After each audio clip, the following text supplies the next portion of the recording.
أعوذ بالله من الشيطان الرجيم.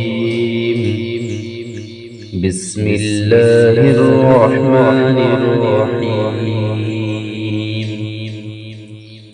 أقم الصلاة لدلوك الشمس إلى غسق الليل وقرآن الفجر إن قرآن الفجر كان مشهودا ومن الليل فتهجد به نافلة لك عسى أن يبعثك ربك مقاما محمودا وقل رب أدخلني مدخل صدق وأخرجني مخرج صدق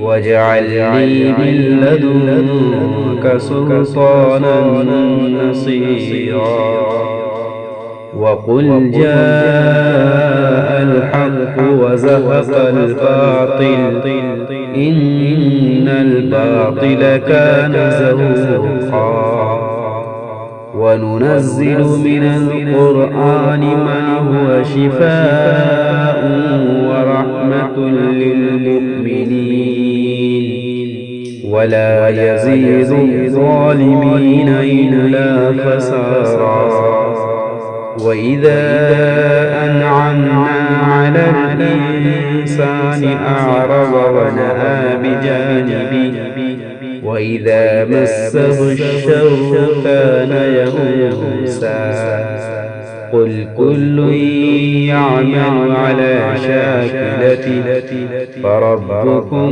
أعلم بمن هو أهدى سبيلا صدق الله العظيم.